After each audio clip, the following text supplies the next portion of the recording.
And to that piece of lieutenant that's always on his podcast, bashing us, him.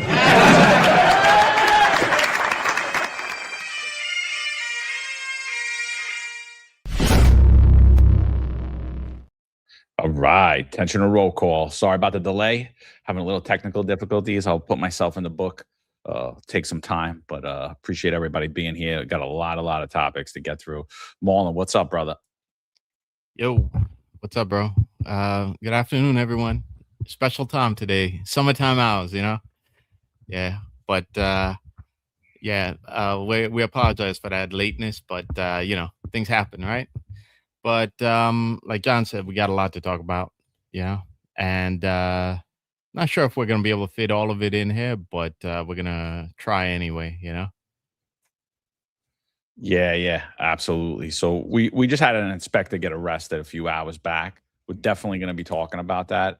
What we did plan on talking about, though, was Zohran Mamdani and his Zohranistas, which are comprised of recently immigrated elected officials as well as Midwestern transplant who have decided that they're going to put a map out and let everybody know, what they deem an immigrant community. What's an immigrant enclave? Now, prior to us doing this, Zohran Mamdani already came out and said that he will add Little Italy. But it's much bigger than that. It's much bigger than just a slap in the face to Italians. It encompasses nearly every immigrant group, and New York City is just a city of immigrants, right? And so what they're doing is looking, in my opinion, to change history, change the face of New York City, tell you who's an immigrant and who isn't. And we talked a lot about New York City's racial equity plan. We're going to go a lot into that now. We're going to talk about why you shouldn't be surprised by any of this. This is what it is. And to me, this isn't anything to be outraged about. What's happening to you? What's happening to your businesses? What's happening to your chances of employment in the city, or what you're dealing with at work? What the future holds for your children and your grandchildren is what should really outrage you. But, we need little things like this to get us upset so that maybe some of you wake up and understand what's going on. So looking forward to having this discussion before we get into the rest of it. Yeah, that's a good point, John. Good point. I'm not entirely sure myself that this isn't all one big distraction to keep us not talking about what happened this week. And by that, I'm specifically referencing the that building, the former Pfizer building that's now called the Leaning Tower of Manhattan, right? So I'm not entirely sure the fact that the news media is talking about this now isn't them trying to do their best for the city and get us to not talk about that. But regardless, this map there are bigger things behind it, when you look at the whole racial equity plan. I'm just going to put this up quickly. Yeah, the entire racial equity plan. I'll put a link in it for you guys. It's pretty long, but when you see this map, you should be thinking about that and thinking about how much the neighborhoods not noted in here are, again, deprioritized in the racial equity plan, because that racial equity plan specifically notes what they call priority neighborhoods. I'll pull up some information about it as we get through, but they specifically talk about priority neighborhoods and how they plan to basically pour money into those priority neighborhoods. So how much do you want to bet that those neighborhoods that aren't mentioned here, right, also correspond with that data? Well, here's the thing, so I see Mike Freed in the chat. Mike Freed's like, oh, he's blaming Eric Adams for this.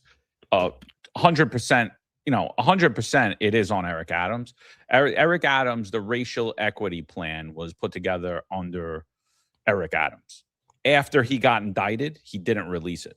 Our current DOB commissioner, his sister, was in charge of the Department of Racial Equity, and they put together this racial equity plan that basically said, that if you're considered white in New York City, you know, Italians, Russians, Polish, Albanian, Chechnyan, Yugoslavian, Ukrainian, whatever, you could go down the list, Ashkenazi Jew, Hasidic Jew, whatever type of Jew you want to go through, you are not part of this city and you have no future in this city.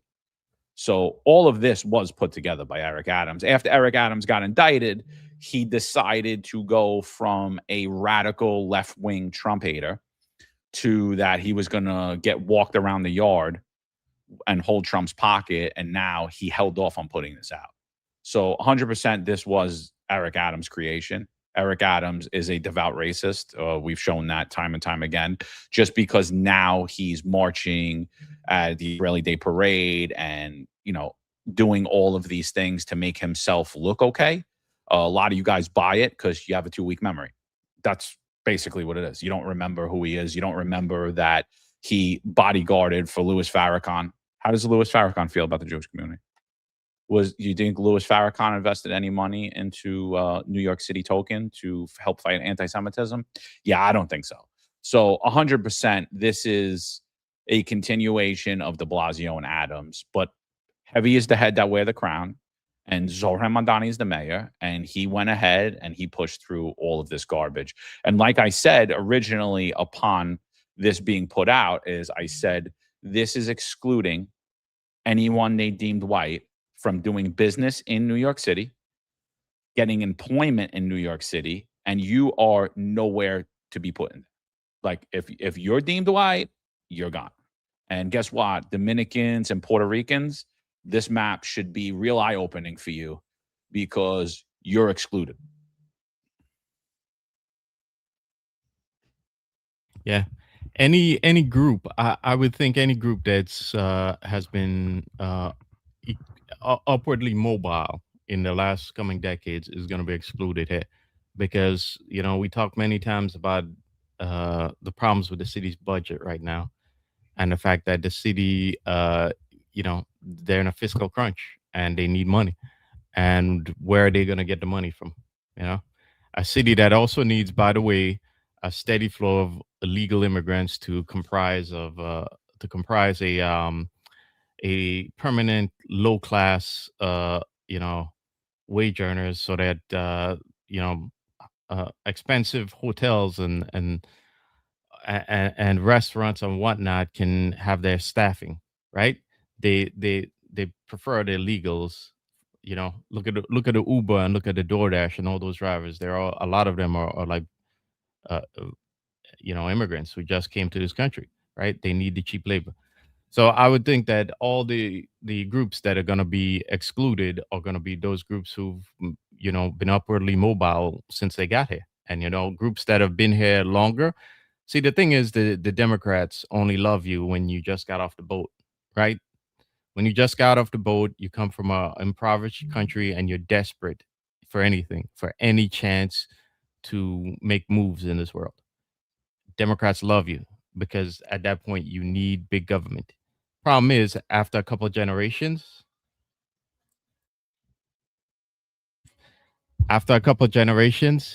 your kids become, you know, they become acclimated with America. You know, you've made something out of yourselves. You have a house. Your kids may have a house, and that's when the Democrats no longer care about you. Except they care about pilfering your wallet, right? Because again, they are in a budget crunch, and this is what you're seeing happening here. Yeah, exactly. It's a rewrite of history now. It's like, all right, these are our immigrant communities, and that's it. There's no such thing as Little Italy. I mean, if you look at Staten Island, there are pockets of immigrant communities all over there, from all over Europe, Eastern Europe. I'm talking newly to America, like first generation immigrants. They're nowhere there. Big Asian population too. You got Fukienese, you got all over China, all different types of Chinese and all different types of Asian, should I say, in Staten Island that are nowhere to be found. You want to go to another Little Italy, Arthur Avenue, that's gone.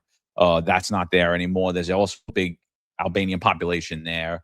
All throughout Staten Island is different. And then when you get to Brooklyn, you talk about Sunset and the Puerto Ricans, like I said, the Dominicans in the Heights. There's just so much missing from this map. I mean, we could literally go borough by borough, neighborhood by neighborhood, and you would miss out. I mean, there would be tons of flags everywhere, and it would be from all over the entire globe. New York City is a city built on immigrants, but what New York City government, Mayor Mamdani, are telling you is that only certain communities are actually immigrants, regardless of if you're first, second, or third generation. The other thing I think that like people are missing here when you look at this is you really got to say, like, why was this done? And who did this? Well, who did it's easy. You have people that, like our Mayor Mamdani, who is a newly immigrated to America, coming in here and dictating what New York City is. When did he become a citizen? 8 years ago? He knows New York City like the back of his hand in only 8 years. I find that very hard to believe. And then you have these Midwesterners coming in from middle America telling you what New York is. So I'm saying we shouldn't have a immigrant enclave map. What we should have is a map of voting blocks. You should see what neighborhoods are part of the Common Corridor, and you'll see a heavy influx of Midwesterners and foreigners in there, like newly minted from certain countries, right? And I think, when you allow your city to be taken over by transplants and by newly given immigrants, when you allow the political structure, they get their opportunity to literally rewrite the truth and rewrite what your city is, even if it's not accurate. And when you see it here, you should look at someone who doesn't study, didn't do their homework, doesn't really know New York City, but yet they're making all the rules and laws you have to abide by, your children have to abide by, your businesses have to abide by, and who's going to get jobs within New York City as well, and who's going to maintain those jobs in New York City. So this should not be eye-opening to you at all. You should have already been outraged the minute that racial equity plan came in effect, and you should have been ripping Eric Adams and Zohran Mamdani a new anus. Well,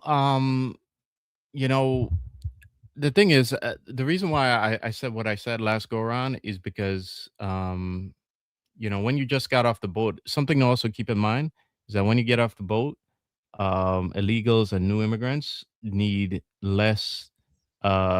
They still depend on government, but it's cheaper for government to subsidize them because they're more willing to live in areas that are, that Americans first, second, third generation, by the time you get there, Americans don't want to live in those neighborhoods, But again, keep in mind, those illegals are coming from areas that are even worse. So they have a greater tolerance for living in those areas. But also, it's cheaper for government to subsidize them because they live in apartments with like 20 of their family members or 10 strangers in an apartment, and by the time their kids are born and their kids, they're largely not going to do that. They've gotten to a first world quality of life, so they're not going to put up with that. But like I said, people like the DSA, they care about the transplants from the Midwest because those transplants, not only do they vote for liberalism, but they come with money because those kids come with trust funds. So they're gonna come and spend money, and that's what New York City loves, But they come with the money that can afford the high cost of things in the city now, whereas the middle class cannot. So they bring their own money.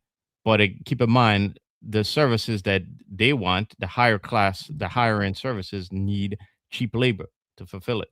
Otherwise, it won't work out. And the cheap labor is those new enclaves that people like the DSA, they love, and they love highlighting in there. Okay. They don't like any. By the time these new immigrants go themselves buy homes in places like Staten Island, Queens, the outer parts of Queens, they become just like everybody else, just like the Italians say. They don't care about you. They don't. But I bet if Italians were now just coming over the boat and we're going to be the cheap labor and be easily subsidized by Democrats and big government, Democrats would love them. Okay. This is how the Democrats operate, and this is why New York City is becoming a place of ultra disparity between like the ultra wealthy and the very poor who are going to work in basically serfdom for the ultra wealthy. So, welcome to the channel. I don't know who this is. Invisitor Magnus VS. I don't know if I said it right, but whatever. It says when Italians and other Euro immigrants came in the 19th century and early 20th century, there was no welfare state handing out checks, no government programs, never mind preferential DEI treatment. Totally different. So while I will agree there wasn't everything that you stated there was one thing that is solely in common. Is what happened is after the mistreatment, once they realized the power of the voting bloc, what politicians started to do is they started to pander to Italians, right? And I think there's no more greater example of that when you had this big doofy German guy. His name was, you guys might know him. His name was Warren Wilhelm, right? And Warren Wilhelm, what he said is, well, I want to get into New York City politics. And at the time in the 80s, who was the voting bloc that you needed to pander to? And it was Italians, right? And in order to get elected, you would need the Italian vote. So that big doofy German guy then changed his name to Bill de Blasio and winded up becoming the mayor of New York City. So there was always that pandering there. And if you saw at the time, when you look, there was a lot of politicians who were actually Italian, and what you're seeing now is the reverse. But when I look at the politicians now, they all look like they're actually not from the communities. They're just faces. They're like, all right, we're gonna put you up here. You're gonna say this. You're gonna appeal to this community, and we're gonna put you there. So I think while I agree there are differences between originally when the Italians first came over, the first set of Italians, there is still that same thing there where there is politicians looking to pander to this group once they realize that they are the voting bloc that they need. And so every new group, what the Democrats do is now it's like, all right, next up, they're our new victimhood. They're our new baby, and we want to push them ahead. Right. And what are you seeing now? You're seeing that with the Asian Pacific Islanders, right? There's a huge pandering towards those communities. Now they're the new communities. I mean, just look at the map. It'll tell you that exactly. So, you got to look at what the Democratic playbook is. And I think Moreland nailed it. Although there are differences, 100% times are different. But now they have all of these other stuff they have the welfare to push.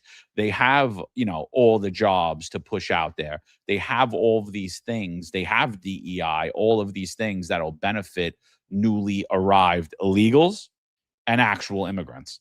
And, what I see in New York City now is they put more of an emphasis on illegals than they actually do on people that come to this country legally. Know someone that's in the green card process or someone that's here on a visa, the hell they go through to stay here legally, as opposed to someone who just crossed the border, and that's who your elected officials love. Yeah, that question kind of he's forgetting a certain facts here that when you look at the facts, you realize I'm not sure. Well, let's look at the facts here, right? One of the reasons why I think you have the welfare state now is because the whole dynamic of cheap labor and working conditions and worker rights has changed since Italians first got here.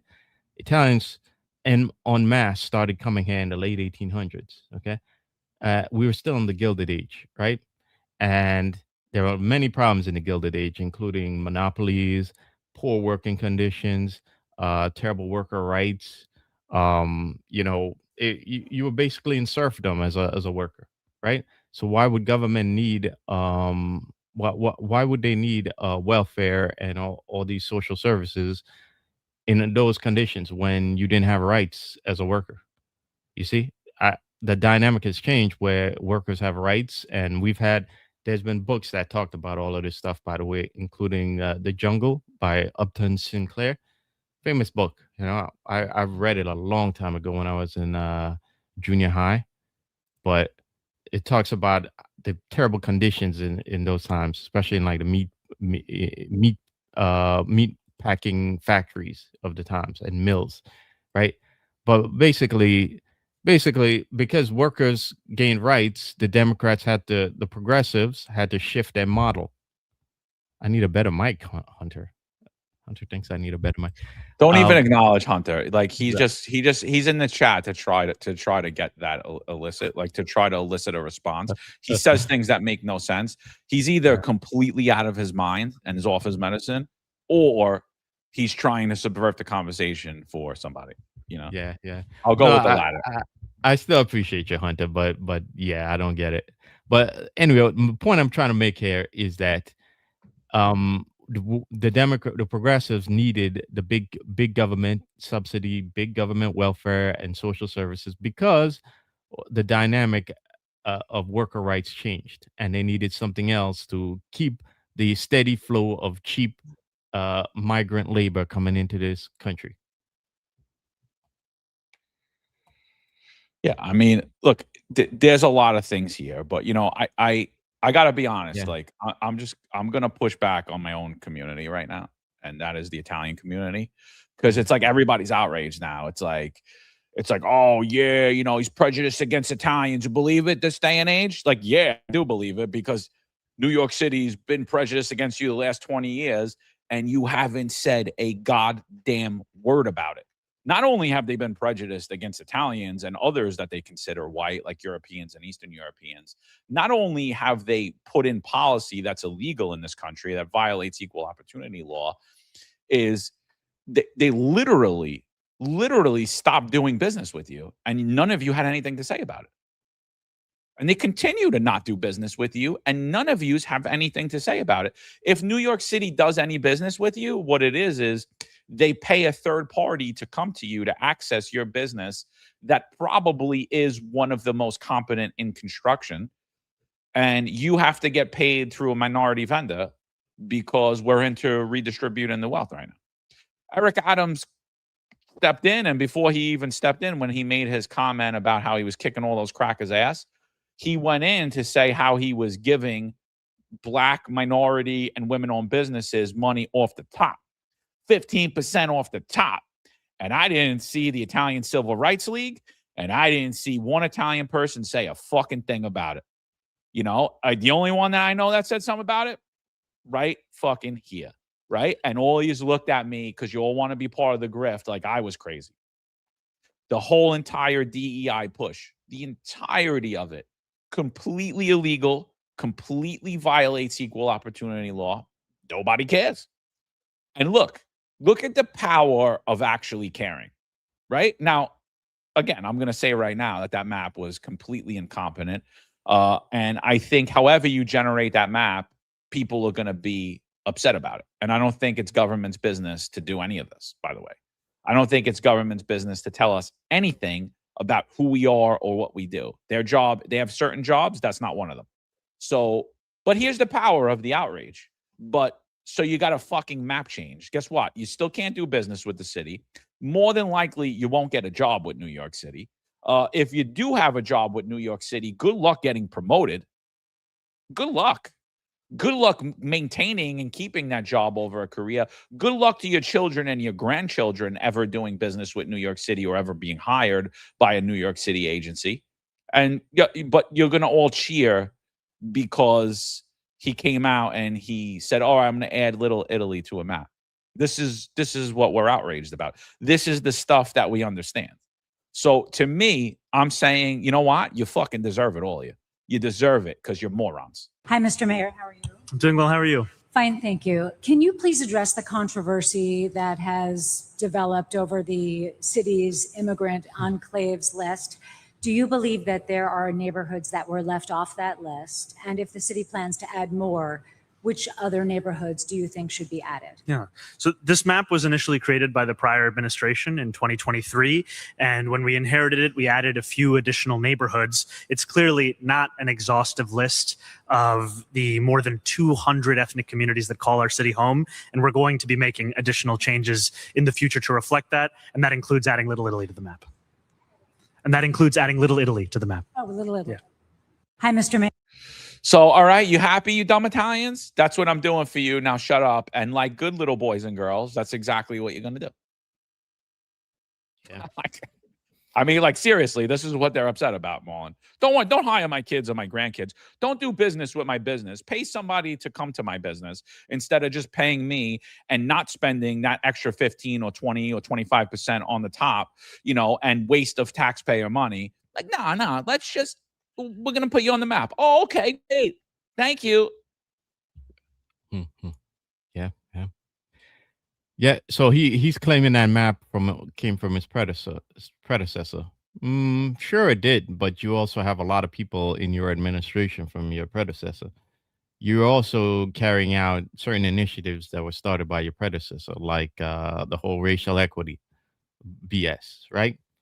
This is his stuff. And so you think John doesn't know what he's talking about? Well, guess what? Everything John just told you is actually in the racial equity plan as well. Like, look at this. Look at one of the goals. Prioritize city investment in the development of community spaces that contribute to child health development and family. Okay, no, not bad, right? Not bad. Except, is this going to be for all New Yorkers? No, this is part of the priority neighborhood. You see that where it says outcome? Look underneath. It says priority neighborhoods identified by the racial, what is this? The racial, I believe the racial equity panel. So those neighborhoods, right, are what you see here, right? These are the high priority neighborhoods. Okay. AKA the commie corridors. Yeah. Yep. Let's go to another page in the racial equity plan. Look, expand access to career pipelines that lead to long-term economic mobility for underserved communities. Does this include all underserved communities? Nope. Again, priority neighborhoods. If you're not in one of those priority neighborhoods, you're screwed. Okay. Let's look at it again. Identify priority neighborhoods considering current action center catchment areas for focused agency investment and programming to address health inequities and dispute resources where they are needed the most. Again, priority neighborhoods. And this comes from the Racial Justice Committee. What was it? The Racial Justice Panel. It says the Office of Racial Equity would identify priority neighborhoods to be highlighted in racial equity plans based on identified disparities in income, health, or socioeconomic burdens, or the neighborhood's potential to be disproportionately impacted by future events that could exacerbate those disparities. So here's the big problem, right? There's been numerous reports about things like the degrading quality of education in the city. So how is this going to work here? We're going to target the priority neighborhoods, but your overall city is degrading in quality of education. So how does this solve any of the issues? We have a systematic problem here is the issue. You have the entire system is broken and it needs to be gone through. We need to sift out the waste, the malfeasance, and the corruption instead of you throwing more money into specific neighborhoods while the entire city is crumbling as well.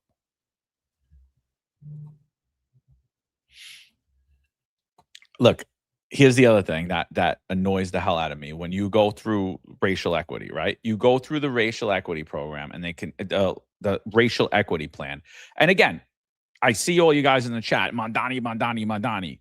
You forgot de Blasio and Adams too. You forgot the entire Democratic Party.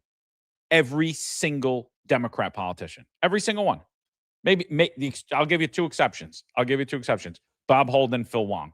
Other than them, I hold everything on their shoulders. I throw everything on the Democrat Party or you want to call them what they actually are, is the Democrat Socialists of America, because that's their party.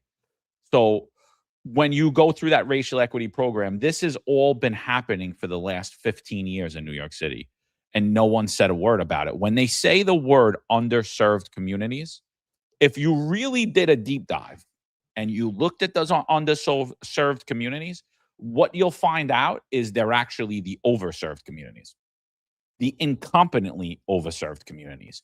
Because if you look at where all the funding goes towards, do you think it goes to the white neighborhoods? No, it doesn't. Go to the schools in the white neighborhoods and see what kind of equipment they have, and see where they lack funding and the type of computers they have and the textbooks they have. And then go to an underserved school and see what they have. Then you go around Staten Island into the white neighborhoods, or you go around Brooklyn to the white neighborhoods, and you look at their parks. And then you go to the underserved communities and you go to their parks. And what you'll see is dilapidated parks in the white neighborhoods that haven't been updated since 1970. And then you'll go to a high crime area in the supposedly underserved community, and they'll have an NBA style court with water features in the playground that's brand new, that gets updated about every 3 years. And you're going to sit there and tell me that they're underserved? And then I want you to go into those same white neighborhoods, and I want you to go into your local precinct community council, and I want you to ask that commanding officer, how many cops do you have? And what they'll tell you now is that, oh, they have enough. They're at the allotted head count. But if you knew what the head count was in 2019, you'll know that they just lowered the allotted head count, and that you have about half of the cops that you had in 2019. And what you'll realize is that, wait, I think the white neighborhoods are actually the underserved neighborhoods. I think those evil white people, they're actually the underserved community, because you don't have any cops. You don't have any ambulances. Your fire departments are falling apart. Then go to the underserved communities and tell me how many cops are there. Tell me how many firemen are there. Tell me how many ambulances are there. So every time I hear underserved, I want to take a rock and smash my screen with it, because I've been hearing it for 15 years, and it's the biggest lie that's ever been told.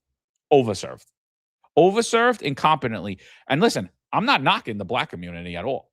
This is politicians sending money and lighting it on fire. And why are they doing that? Oh, let me tell you. They're doing it because of corruption. They're doing it to pay their friends back. Look at the new schools chancellor. What did we find out? We found out that there's 600 contracts in the Department of Education that are worth $13 billion. 60% of them are no-bid contracts. How many of those went to a white-owned business? Let me tell you. Zero, right? And then where'd that money go? Did that money get spent competently? They don't even know. They have no idea, while everyone and their mother's getting indicted around them for selling contracts and for purchasing things that New York City never got, the New York City taxpayer never got, those schools never got.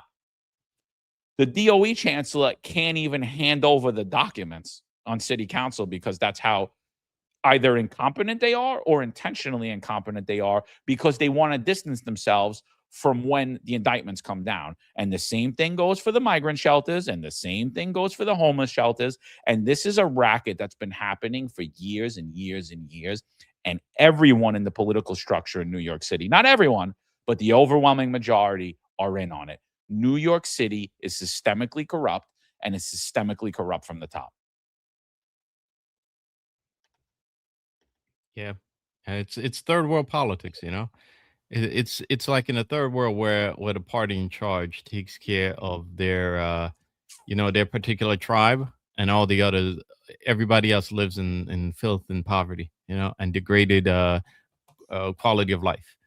They know that these groups are going to continually vote for them, so they'll continue pouring resources and keeping them happy, while the rest of us, we enjoy a diminished quality of life. And I've said this before, right? They're taking the calculated gamble that the rest of us won't notice our degrading quality of life, right? While they enrich their constituents, or the people most likely to vote for them. They're making a gamble that, like the boiling frog, the boiling frog strategy is if you turn things up over, if you turn up the heat, instantly people know, oh crap, you know, I'm in a, the frog knows that he's in a pot boiling. But if you slowly turn up the heat, slowly turn up the heat, he doesn't notice until it's too late. And that's the calculated gamble they're taking. That if they slowly degrade our services, if everything slowly falls apart around us, they could maintain it while they can maintain that slow degradation while enriching the people likely to keep them in office. And that is what's coming. And not only that, but keep in mind that you are going to be paying for it too, because you are the middle class. And like I said earlier, they don't care about you, the middle class, okay? Because you are, they want you to be, you want to own property, okay? They don't want that. They want you to own nothing, work as a serf, and be in debt to whichever lord you're working for. They don't want you to own something, be upwardly mobile, and to keep moving ahead, and to have a solid family. They don't want that. They want your family to be broken up, so therefore Big Daddy government could come in and take the place of family. Yeah, I mean, and it plays out in everything, whether we're talking about funding for schools, funding for parks, we're talking about allotment of city resources. How about snow removal? About snow removal? Underserved or overserved? Who's the real underserved communities in here? Read that racial equity plan and you'll understand that you're nowhere in it. I laugh. I look at every other agency and I compare every agency and their talk around DEI and their talk about equity. I laugh because I look at the Department of Corrections and you want to see what kind of equity there is for white people or those they consider white. Because again, I take big issue with it. I don't think that if you just came to this country, you're the evil white man and you're the victim of, or you're not the victim, you have all of this privilege, like newly immigrated Polish guy, the majority Italians in New York City still, although they've here and they've assimilated, the overwhelming majority aren't rich people. They're not the evil white man. A Russian guy, Ukrainian, whatever. Go down the list. Albanian, Uzbeki. I mean, we're not talking people. Yeah, there's people in that community that have money, but the overwhelming majority of them aren't. They're not the evil white man. So I take a lot of issue when they deem people white. But if you look at Department of Corrections, and we're consistently working towards equity, right? That's what you're told. You're told in New York City, everything needs to be equitable. We need to have the exact makeup of the demographics of New York City in every agency, except if they're white, right? We're told that diversity is the number one issue, but what really they're saying is we just need to get less white people. Till we're at basically zero, because if you look at the Department of Corrections, I mean, overwhelmingly, when you talk leadership, when you talk rank and file, blacks are way overrepresented, and nothing's being done to recruit in white neighborhoods. Nothing's being done to bring equity back there. No one's saying a word. You know what they're saying? Oh, white people don't want to be corrections officers. Really? I heard that same argument about the fire department, and they still force it down your throat, right? Now you got people that get a 25 on the fire department test and they're firemen. 25. Because, it's racist if you ask people, what's the fastest way to a job? Draw a straight line, or should I go circle like this? That was a racist test, and so because of that, we're basically forcing equity in the fire department. We're forcing equity in the New York City Police Department. But in the Department of Corrections, where it's the most egregious we see, they're doing zero. Because the plan is to get rid of all of you. And all you just eat it. Thank you, Eric Adams. Oh, he had breakfast with me and I took a picture with him. Oh, thank you, Bill de Blasio. He came to the parade and he shook my hand. And then I see you even gushing over Zohran Mamdani. I see it. Everybody likes to talk shit and everybody likes to talk a lot of smack. And then when they see him, they're out taking pictures with him. And look, he was on the show. I'll be nice to him. I'll be cordial with him, but I'm going to call him on bullshit. You know, the majority, you just want that picture. Oh, I took a picture with the mayor. He's actually a nice guy. It's like, yeah, he's a nice guy. Eric Adams actually a nice guy. Bill de Blasio is actually a nice guy. But they're selling you, your kids, and your grandchildren out. And you got nothing to say about it. You're worried about a dot on a map. That's what you're worried about. You're not worried about being removed from New York City government and New York City employment and being able to do business with New York City or even live in New York City. Because your neighborhoods are being upended. The quality of life in your neighborhood is being upended, and you're not saying a word about it, but you care about the map. I'm glad you finally woke up. Yeah. You know, as it comes to recruitment, I've always wondered, is it a case of and this is a question, right?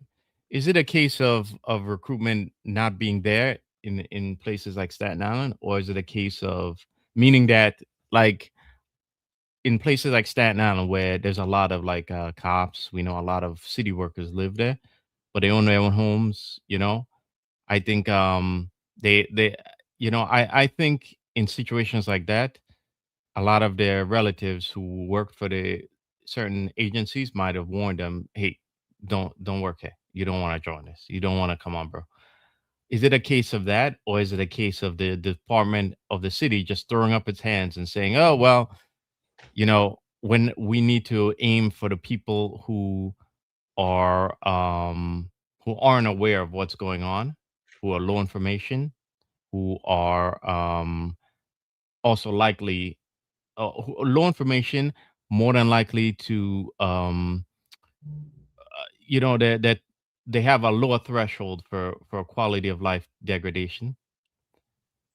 And the bonus for the city is those people vote Democrats and are likely to enforce the socialism and authoritarianism that the Democrats push, especially the progressives push.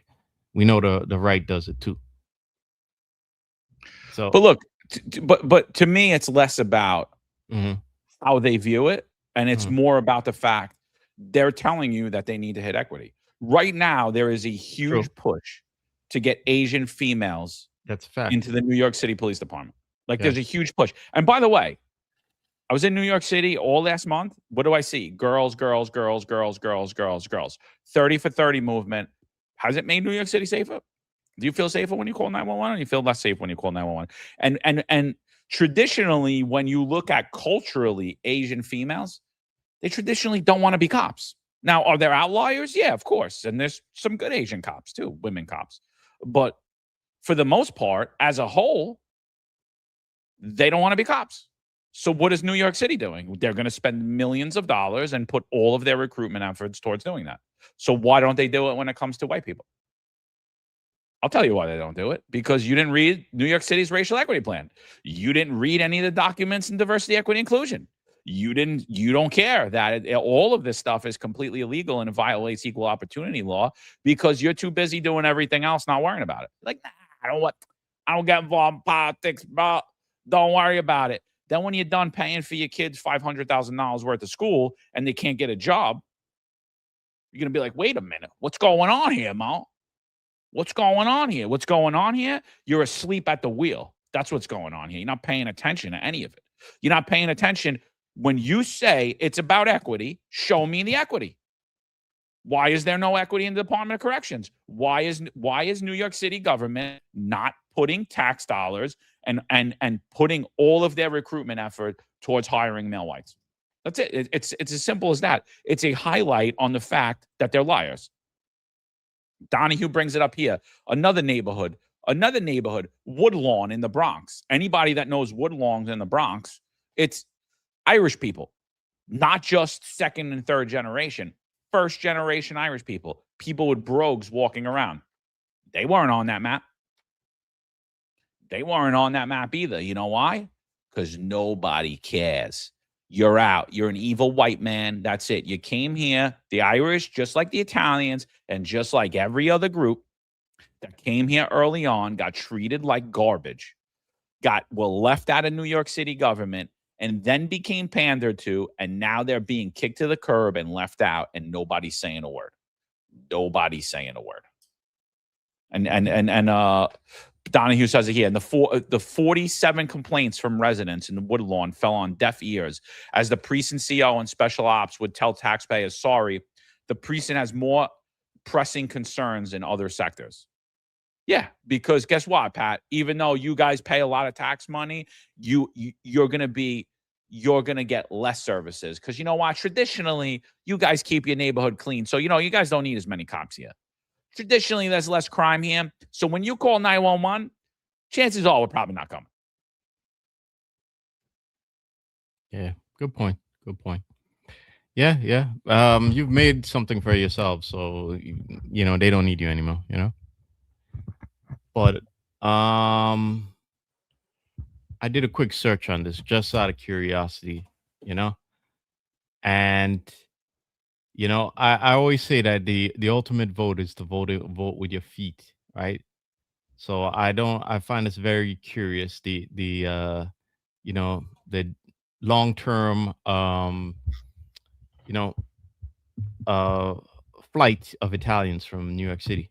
I grew up in Brooklyn by like the Mill Basin Flatlands area, right? I went to junior high in Mill Basin, Roy Mann, right? And that area was predominantly Italian back in the day, right? Imagine back in the day, right? You could go to a pizzeria and everybody making a pizza was Italian.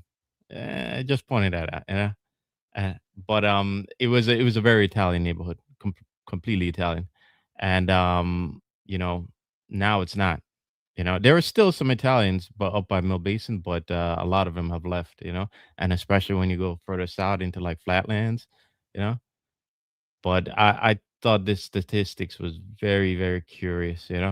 So you see that the peak was in 1930. Over 1 million Italian Americans lived in NYC, making up 17% of citywide population. And today, that population stabilized around 500,000, roughly 5.8% of NYC residents. I would predict, right, that in the coming years, it's probably going to be even more. Okay. It's probably going to be even rather less in the coming years as things get even worse, and as the socialists and progressives look to tax the remaining middle class in the city. I think I think a lot of Italians are fleeing to Jersey and fleeing further south and into Florida. And again, I think people ultimately, when people feel dissatisfied with voting and their choices for voting, which you can see how they are now, because I'm almost there myself, because it certainly feels like no matter who you vote for, you're not getting any sort of change, right? But as they get even more dissatisfied with that and see around them that their quality of life is kind of diminished, they will proceed to flee the city and even great parts of Staten Island for other states and other cities. Yeah, but I think that's true of that's going to be true of even the first generation immigrants that are coming in here now, right? Because I speak to a lot of Asian families that own businesses, are city workers. They live in New York City currently, and they're already like, "Hey, how's Florida? Hey, I'm coming down to your neighborhood. Hey, I'm checking this out," because they're like, "What am I doing here? What am I doing here? Like, this city's not for me." It's like it's happening all over, dude. So it's like, and then what's the Democratic Party going to do when all those people are gone? Guess what? They're going to become the marginalized groups, right? They're going to try to win them back. It's a complete. It's honestly, it's a corrupt, racist city and state, New York. It's an as it sits right now, it's anti-white, it's anti-Catholic, and it's going to move. It's going to move towards being anti-working class. They already hate you. I mean, they already hate the working class, regardless of what you are, even if you fall into these demographics. But if you fall in the demographics that they say are victims and you're a Republican, oh, guess what? You're actually not a victim anymore, and they don't support you any longer. So, I mean, I don't know what it's going to take for New Yorkers to wake up that are left in the state. I don't know what it's going to take for New York City residents to wake up. But that racial equity plan, if you haven't read it, if you haven't said a word about it, I mean, I don't know what you're doing.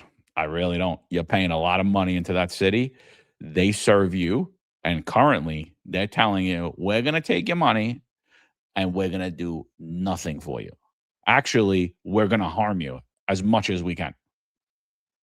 And nobody's got anything to say about it. Yeah, I don't know what you're talking about here. Driver's seat. What do you mean exactly? Please explain. Is Marlon an elected official? Yeah. Yeah, I agree. I agree with what you said, John. By the way, a lot of Asians are looking to move to Texas, right? So it's if it doesn't matter who you are, but anybody who has been upwardly mobile, who has made something of themselves now, who has any sort of brains, okay, and is aware of what's happening around them, is already looking to move down south, okay. And they all see the same situation happening, and nobody wants to be the guy that's gonna have to pay taxes for less, pay higher taxes for less services. So again, this flight is going to increase, and it's not just Italians; it's all the other groups, who anybody else who's made something of themselves in the city. Hood May is saying that I'm running for office in New York City. So, Hood, I've had several offers to run for office in New York City, and I've turned every single one of them down. So, just want to let you know, I'm having a lot of fun doing what I'm doing. I don't need an office to point out the hypocrisy of it, And if I ever do decide to, it's not anytime in the near future. I could tell you that. So, I can tell you. Yeah, it's a full turning, Hood Mayor. It's our job. If you understand the full turning and that book, if you read it, you know that it's our generation to be the generals, right? But we're never gonna hit the promised land. It's gonna be the next generation that changes things. So I told you, boys and girls, Marlon's a doomer. Don't listen to him. He's what's known as a doomer. You got the boomers. yeah. Marlon's a doomer. Now, you're only a doomer if you fail to see what's coming ahead and fail to plan. Yeah. And actually, I do think we're coming to a great period where everybody's in the same agreement that, hey, this is BS. Everyone's starting to figure out that all the things they do to put people fighting against each other is like BS.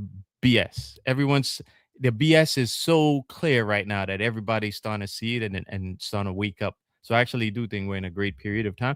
Hey, it's also better to be closer to the bottom than it is to be on the slide heading down.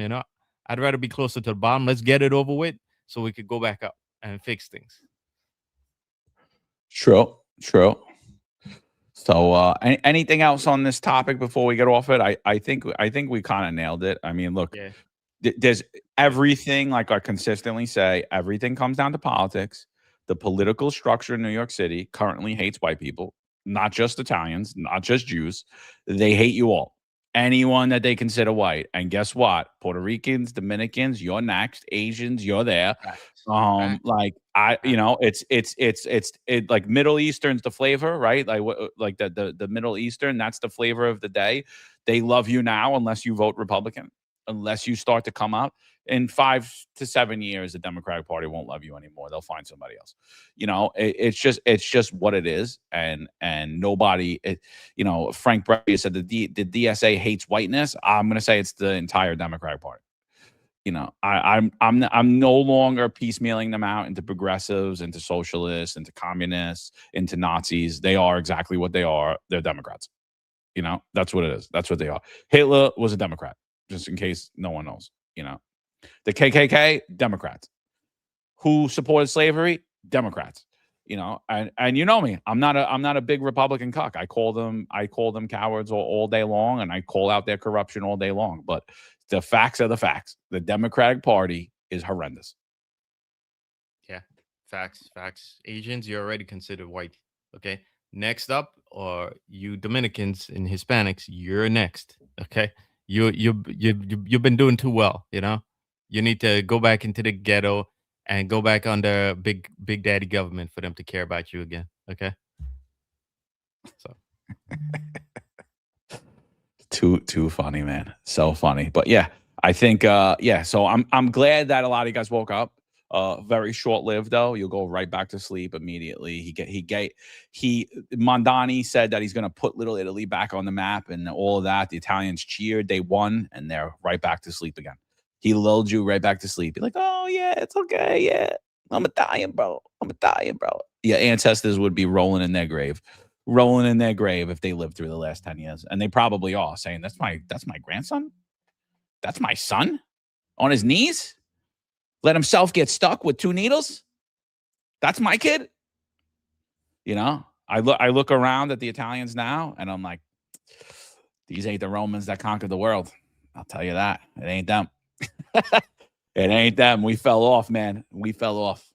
Yeah. It's even worse in Europe, Don. I don't know what the hell happened over there. Yeah. Well, I mean, Europe, if anyone want to see failed democratic government, look at Naples. Look at Naples. And then what you're going to notice is it's not a race thing, because in Naples, everybody's Italian, right? The overwhelming majority of people are white, right? Supposedly they're white, right? And when you look at Naples, what do you see? Poverty, gangs, drugs, violence. Where's it coming from? White neighborhoods, the underserved neighborhoods, right? And when you look at that, you could see the failures of big government right there. Naples I'd rather walk through the worst neighborhoods in New York City than walk through some of those places in Naples. I'll take 125th Street at night when all the crackheads are out, everybody's out, when it looks like zombie land. I've done it. I've done it before. I'll do it again. Send me to Naples, I'd be shitting myself. I'd be like, where's my gun? I'm not going there. I got no gun. I don't know the neighborhood. I don't know nothing. Scary stuff over there. And when you look at that, it doesn't matter skin color. It's failed government policy. That's what it is. So that's where crime comes out of. It comes out of destroying people. Yep. You reminded me of this show, John. This show, I never finished watching, but I have to go back and watch it now. Crazy show about the mafia and gangs and street crime in Naples. So. Don't even watch that. Don't even watch that show. Just go on YouTube and put in like the Camorra in Naples and watch people go through that. True. And it's wild, dude. Like I was watching a documentary in Naples the other day, and the dude was like, there was a female reporter interviewing him, and he got caught for running drugs, and she's like, and they put him in jail, and jail's not like jail is here, but it's close to it. And he's like, what are you gonna do when you get out? You have a family and kids. He's like, I'm gonna sell drugs. And she's like, why? He's like, what am I gonna do? That's the only way I can feed my family. I have kids to feed. He's like, as soon as I get out of here, I'm going right back into selling drugs. And she's like, didn't know what to say. And it's like, oh yeah, it's a shocker, right? It's a shocker. People have no opportunity there. I think unemployment's as high as 80% in some parts of Naples, in some neighborhoods there. What do you think they're going to do? Yep. True. Yeah. Parts of Europe, man, are bad. There's a couple of shows too about France. Yeah. Bad, man. No, literal areas where cops don't go. You need you thought going into what's that place in the 70s, Noble Alley? Yep. Was bad. You need a whole squad of cops to go into some of these neighborhoods. And I'm talking about not regular cops. You got to bring riot cops. So, wow. We're getting there in the city. I mean, there's parts of America that are like that, I mean, Detroit was like that for a long time. I think parts of it still are. Where they're you call 911, there's no service. Yeah, they're a lot better. There are places like Baltimore, Baltimore, St. Louis. I mean, there's parts of New Jersey that are like that, dude. Yeah, true. No Camden, police department. Trenton. You call 911, you got a 24-hour response time. Yeah, wild. So wild. All right, it's time for a message from our partners over at Kalshi. 2026 primaries are taking shape, and you can trade the biggest political races on Kalshi. On Kalshi, you can trade major primary election outcomes and the biggest political storylines as they happen. This one's not politics, but I'm going to be watching tomorrow. I don't know if you are. Will Conor McGregor beat Max Holloway tomorrow night? Right now, Max Holloway's favored. McGregor beating Holloway is currently trading at 32%, meaning a $50 trade would pay out $149. On Kalshi, you're trading against your peers in a live market, meaning there's no house. And as the probability changes, you can buy in and out of your position. Meaning that if it appears that McGregor is going to start winning, but there's still the chance that he gets knocked out, those odds will change and you could sell at that time. And I've done this several times. For a limited time, download the Kalshi app and use code FINEST to get $20 when you trade 20. KALSHI, Kalshi. Trade on anything. 18 plus only. Restrictions and eligibility requirements apply. Event contract trading involves risk and may not be suitable for all investors. Prices, values, and available markets may differ from those mentioned. For more information, see kalshi.com/regulatory. All right, I think it's time to get into it now. We recently just had Inspector Shublin was arrested. Marlon, what do you got on Shublin? Arrested for, I put a tweet out about it. I think he was hit on an indictment on July 1st, 8 separate counts. Believe he was perp walked out of his own command today, which should have happened to a lot of other people. But it did happen to him. And I think the biggest question that should be on everyone's mind is, again, has he been proven guilty of anything? No, he absolutely has not. And cops, just like every other American, should be entitled to due process and is innocent until proven guilty, right? And that should always be the case. But when we look at cops, when they're accused of egregious crimes like this that are referred to the district attorney's office, and there's teeth to them, and we know that there's teeth for them because the internal affairs division or bureau inside of the NYPD has basically investigated all of these. So you know that there's criminality there, or so you have probable cause that there's criminality there, right? You're not the judge, jury, and executioner here. Any member of NYPD's rank and file 18 months ago,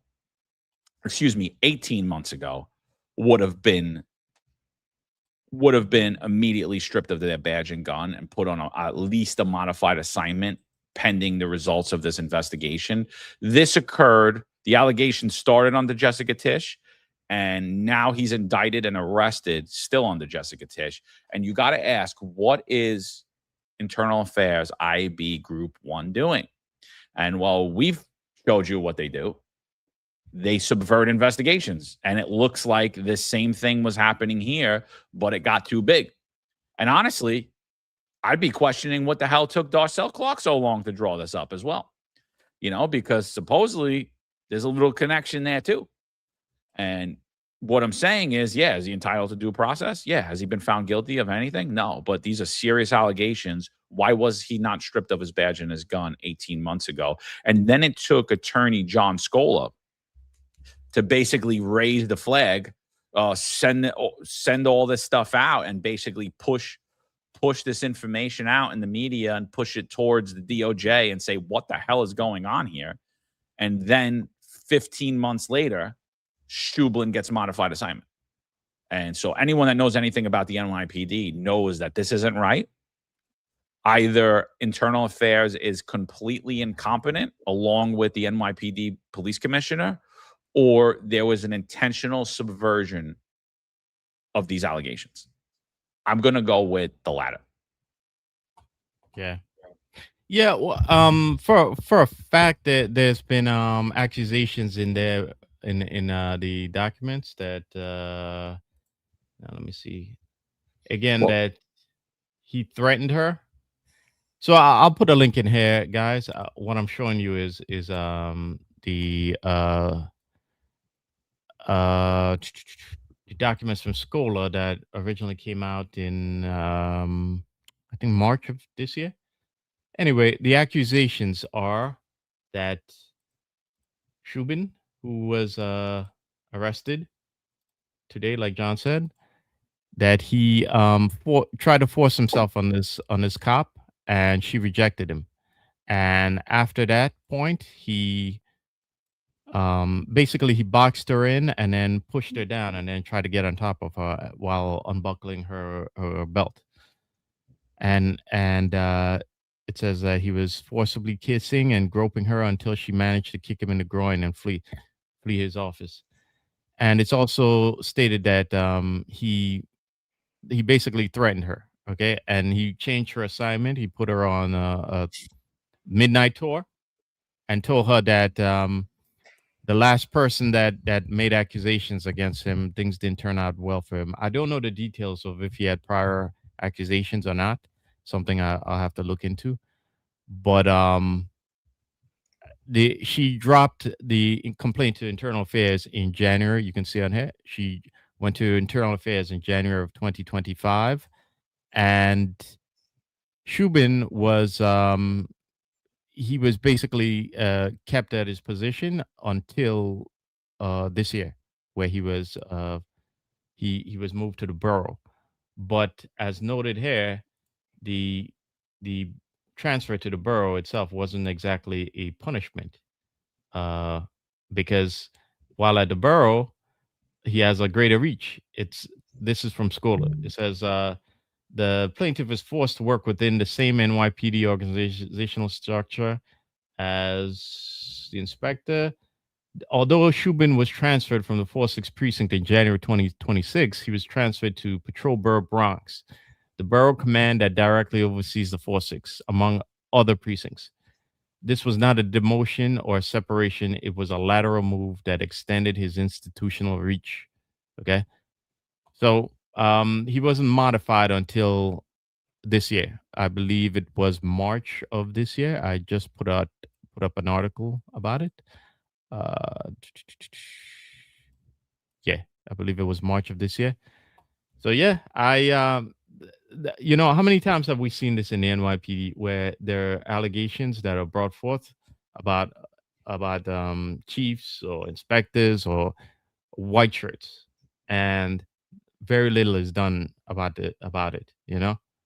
How many times did for years allegations dogged Madry of his his ongoing affairs in the department and the inappropriateness of them. But I mean, by and large, he kept getting promoted. Nobody ever tells these guys that cut the nonsense out. You saw what happened to Chief Henderson, last year, and he was in charge of Patrol Bureau Brooklyn North. Another chief who had allegations against him, who the department, the department really didn't do anything. And those specific allegations I'm referring to are Captain Gabby Walls, right?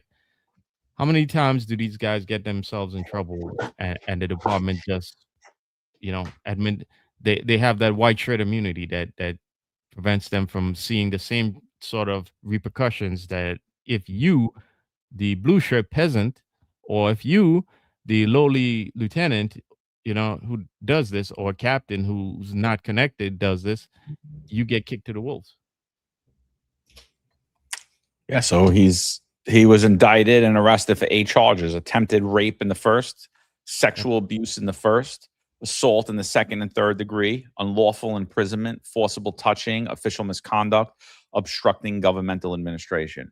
I mean, these are not small charges, and the fact that he was arrested means that the district attorney's office felt that there was probable cause there.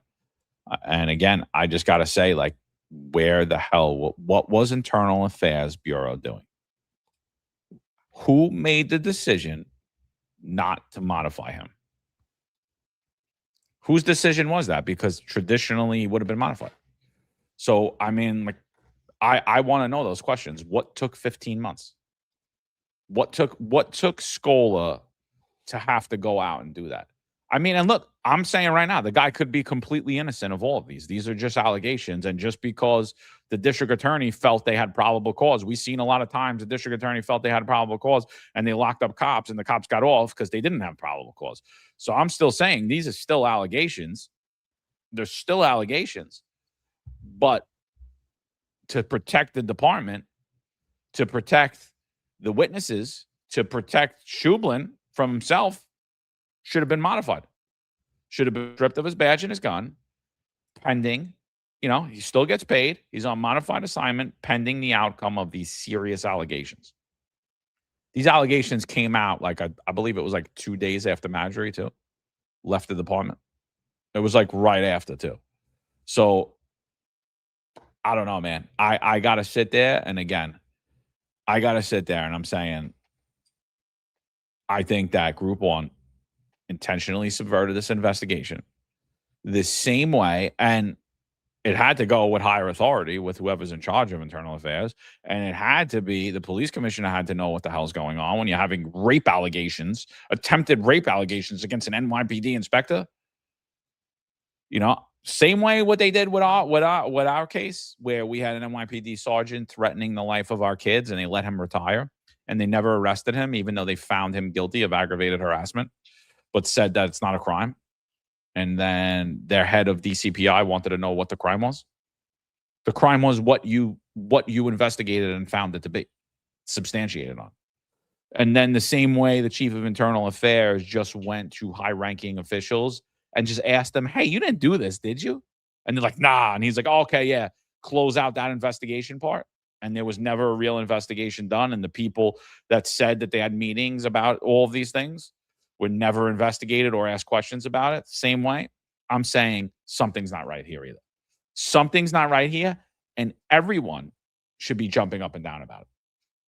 And again, I'm not saying he's guilty or not guilty.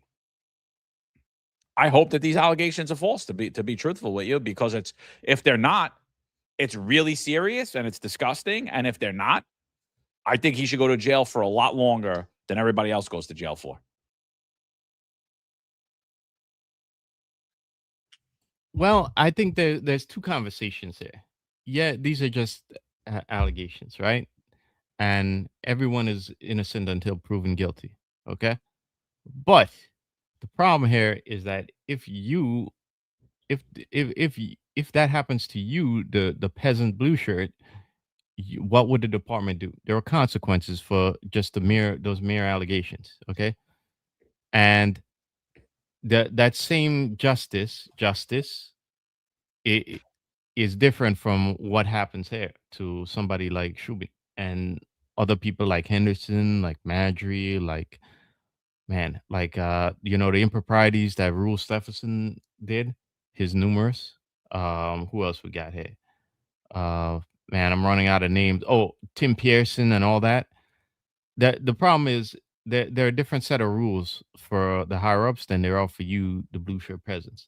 And it's his, whether the allegations here are proven correct or not is another issue.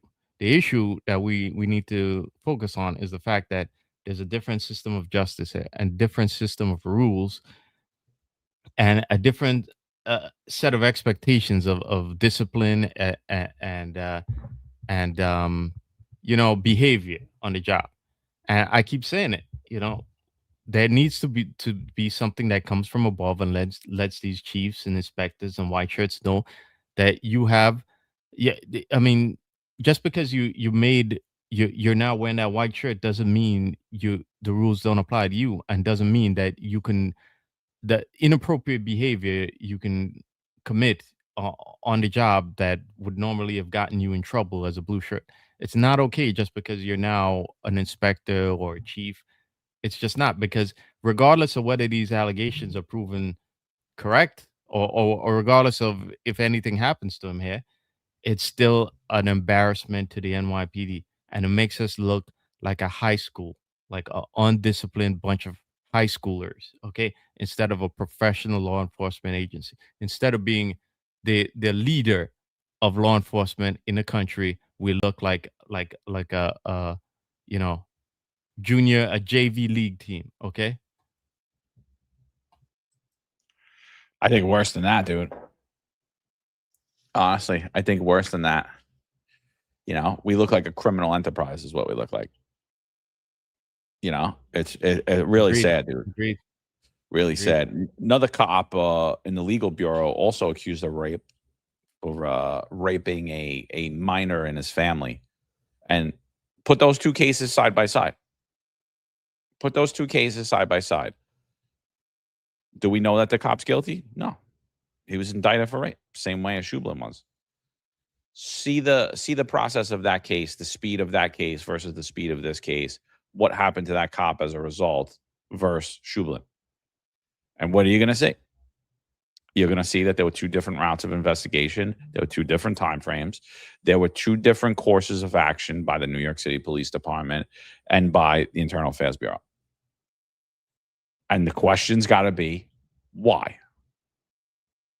Why? Does it matter? Yeah, it matters. It matters because you police yourself. So if you can't be trusted in investigating something, if there looks like there was an obvious subversion being done, which, look, I have my whole internal affairs case file, and instead of investigating the sergeant for over a year, you investigated me and Eric Dim and two other schmucks that we didn't even talk to. Like, you were trying to lock me and Eric Dim up, and you were trying to remove our pensions because an active sergeant was spending his days threatening the lives of our children. And you did nothing about it. You tried to subvert it and tried to arrest us. So there's a big problem here. And honestly, this whole debacle falls on Jessica Tisch. Heavy as the head. Heavy as the head. I don't know who you got leading the NYPD. Well, we know who you got leading the NYPD, but who you got leading the NYPD internal affairs. You know, I wasn't talking about Brian Burke when I meant who's leading the NYPD. I meant who's leading the NYPD internal affairs. And we know who that guy is. And obviously, he either doesn't know what the fuck he's doing, or you don't know what the fuck you're doing. It's one or the other. Well, I think it's more of a case of you have a whole bunch of incompetence in wearing white shirts. Okay, guys who survived. Okay, you that's how you ended up at the top. You survived, you know, and you're all incompetent. Okay, and we have a job that's literally protecting the incompetence, because the job promoted these guys, and the job is again, it's a broken job that you know, there needs to be, in order for the crumbs to flow and all the improprieties to happen, you need a broken system at the top, and the job has to continue promoting that broken system in order for those crumbs to flow. If you had competency rising to the top, I guarantee you that things like this Shubin would have been modified over a year ago as soon as those allegations happened. In fact, I guarantee you it probably wouldn't have even happened, because if we had a competent system, when these guys go immediately get promoted, somebody would have come and have a talk with them at the academy that I'll be watching, like just like how Chief Campese used to come and talk to us in the academy and tell you, I'm going to lock you up, you know, and show you videos and put the fear of God in you, you know, of doing stupid shit. If we had a competent system, there'd be somebody who come along and talk to these guys and put the fear of God in them, that just because you got that white shirt now doesn't mean that the rules don't apply to you. In fact, it should mean the rules apply to you even more, because you're going to have issues like this rape cop that, you know, we'll dig into a little bit further. You have more of that because you have no discipline at the top. You know, you have a bunch of teenagers running the department at the top. So how are you going to have discipline? How's that rookie that just got out of the academy going to be disciplined? How is he going to? He's going to feel that, you know, it's that if you have no discipline at the top, it just flows downhill, and the whole system is going to be broken. So you don't have competency at the top because, the job doesn't want that. The job wants the crumbs to flow, and in order for the crumbs to flow, you have to have an incompetent, broken system of cronies and guys who just survived the guys who just survived the system, and they're at the top because they survived, not because they were, great leaders. Last man standing at the bar, Yeah. trying to die off. They're like, oh, God forbid, I got to be a regular guy again, and then I'll never get laid. Oh my God. And I'm sorry, like, it's the truth. Somebody asked if he's married. I don't know. I mean, but I wouldn't be shocked. I mean, aren't they all married with kids? Anything but me having to go look myself in the mirror. I'm going to stay on this job till I die. Anything but me having to be Mr. again, so it's really sad state of affairs. And like I said, with the other cop, that's all we got so far really on him, is that he's accused of raping a minor in his family. So again, everybody's entitled to due process and is entitled to the presumption of innocent until proven guilty. However, if it turns out that it's legit, I say pack him up, wood chipper. I don't feel bad for him at all. And that's how I feel about it. If that's what it is, you misfit the uniform, you embarrass yourself, this department, and then you preyed on innocent people, wood chip is good for me. Yeah. You're correct, Modern Samurai. Correct. There are 1,000 inspectors, 1,000 chiefs, and that really serve no useful function. That you could have a captain doing those jobs, okay? And it's just stupid. If somebody made me PC one day, I would just gut that entire nonsense. You shouldn't have all these ranks that do nothing. All they do is try to justify their rank. Okay, and that's part of the waste and inefficiency that's in the NYPD. Anything else on Shublin before we jump on to the next one? Yeah, no. I think we covered him well. Again, guys, he's innocent until proven guilty. But the problem here is that you have undisciplined guys like that running the NYPD, and this is an embarrassment to the job. Regardless of, he should have known better. Okay, you're a leader. You're the precinct commander. You got to set the example, not act like you're a horny teenager who just got to high school. Even worse than that, because at least a horny teenager isn't going to try and force himself onto a So, but I think we covered it well. Yeah.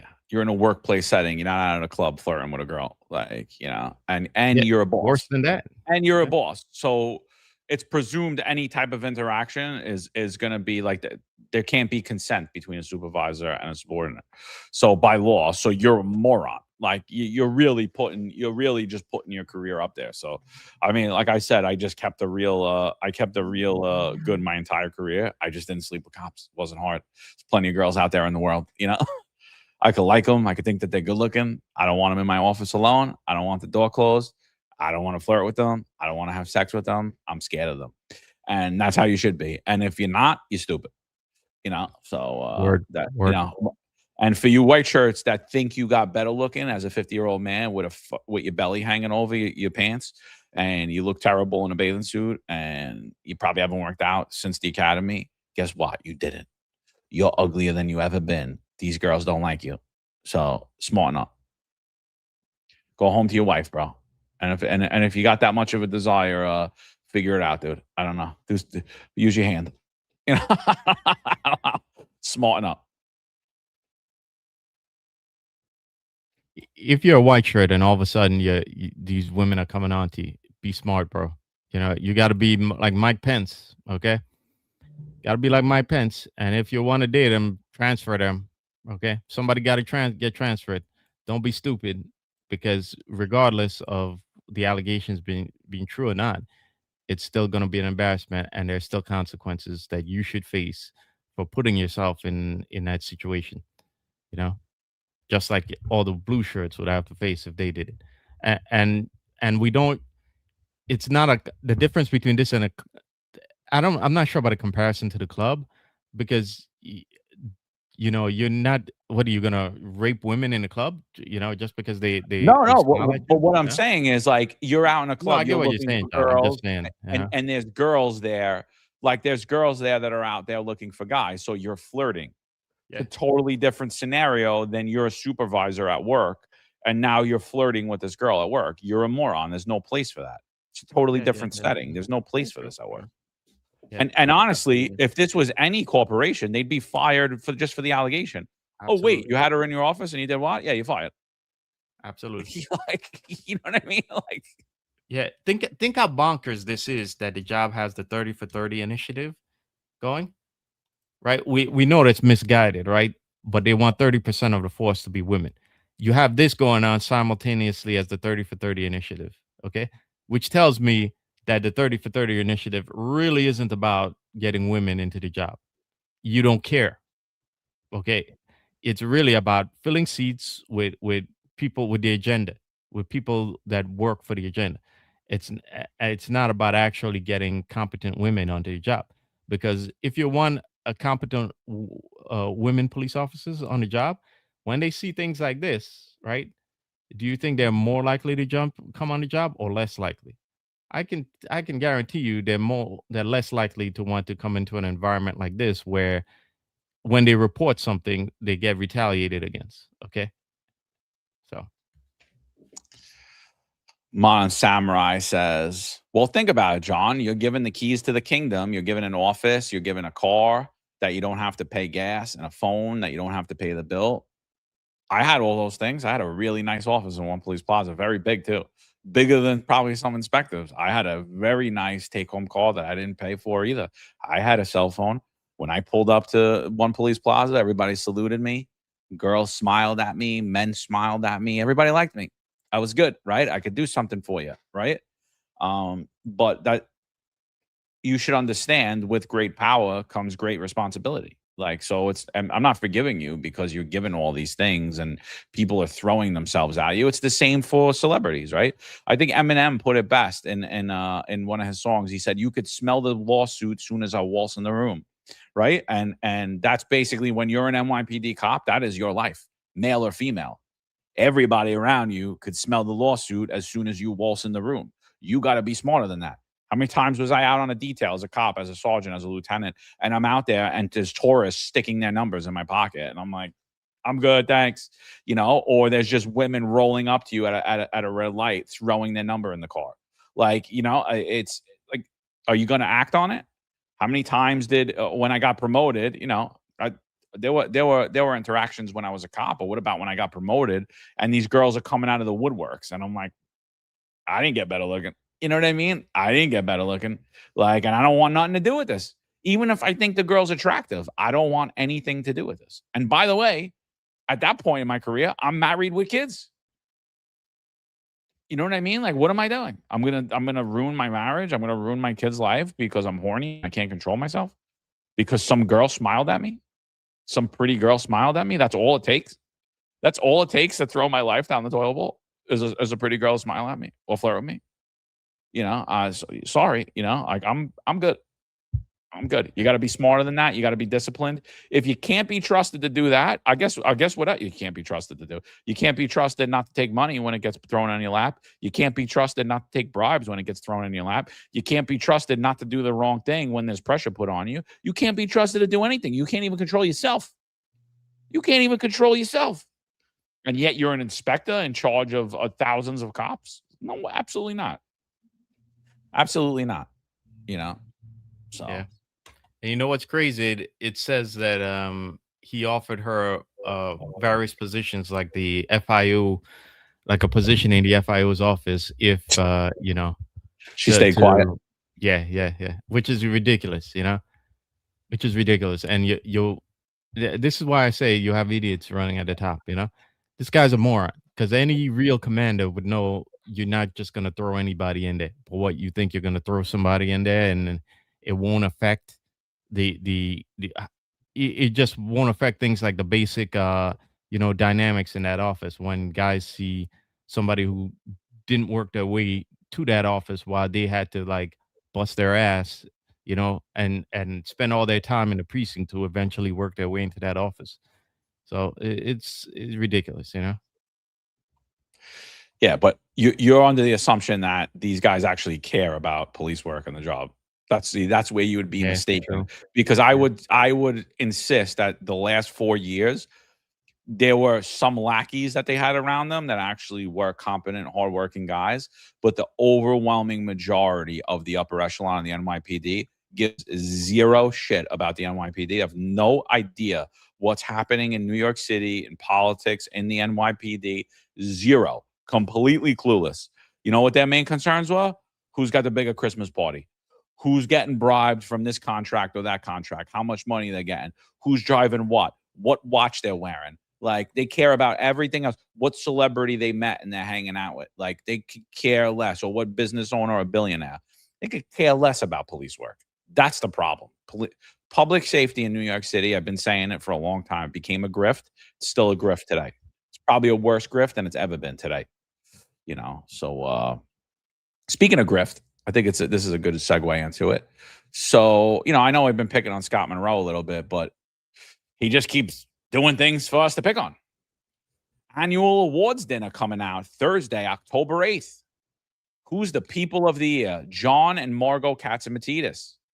They're also honoring the Back the Blue team, including Sid Rosenberg, Dominic Carter, Rita Cosby, Greg Kelly. The President's Award's going to go to Stephen Palladino. Oh, I know. I think I know a Palladino name. I wonder if he's related. And the Stephen McDonald Humanitarian Award is going to go to actor, producer, and singer Donnie Wahlberg. And they put this horrific, absolutely horrific AI slop out there that does not look like Sid Rosenberg, does not look like Dominic Carter, does not look like Rita, does not look like Greg Kelly, absolutely, certainly does not look like Donnie Wahlberg. They put this graphic out there, and I'm sitting there and I'm going, you have detectives who overcame serious illnesses. You have detectives that have done absolutely created miracles and done heroic work. You've had detectives that were almost killed or even killed in the line of duty. And yet you're going to tell your members that it's all about the membership, because this looks more like building the Scott Monroe brand than doing anything that benefits your members. This is an annual awards dinner, and everybody on that slate, every single person winning a award there should have one title in front of their name, NYPD detective. And yet you don't even have one. I mean, that is a disgrace upon all disgraces. And look, I got no problem with any of these people. I know Sid Rosenberg doesn't like us much. We eat into a lot of his ratings. So I understand it. I get it. We're a lot more nuanced, and we have a lot more knowledge about what's happening. So I get it. I understand it. But I really think the majority of them, and I even think Sid, I think Sid's an entertaining guy. I think he's a funny guy. I basically like everybody that's up there.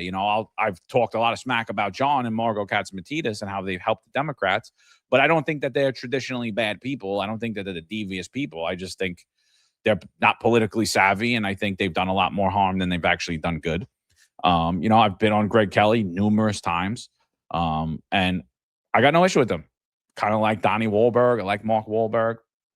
What are they winning an award from the Detectives Endowment Association for? Like, anybody? Anybody know? Because Donnie played a detective on TV. He's winning awards as a detective. Like, what is it? Because Sid Rosenberg's an honorary sergeant, NYPD sergeant. Like, what is this? Like, what, Mullen, I was a lieutenant. You were a detective. What do you think about this? Do you think that these are the people that should be? I could see getting one of them as like a keynote speaker. I could see that. Awards for what? So is Stephen Palladino related to what's his name? What was his first name? Michael Palladino. Mike Palladino, and then the person here is Stephen Palladino.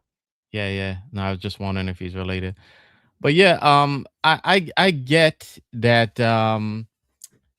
I get that these unions give awards to celebrities who, further the NYPD, the brand, you know, and may do things for cops, you know, like in fundraising and to just like if the DA needs money to help out a injured cop or detective, or pay for certain medical costs, that these celebrities might re they might retweet it or mention it so that we can get more money, more funds coming in. So I get it. But my question is, I mean, how relevant are any of these people on here, I mean, I'm like, who listens to WABC anymore? You know? Boomers, not doomers. Yeah. Yeah. Everyone collecting Social Security is listening to WABC, WABC doesn't move the needle with the people who are controlling the job now, or well, they will control the job in a couple more years, and that's going to be millennials.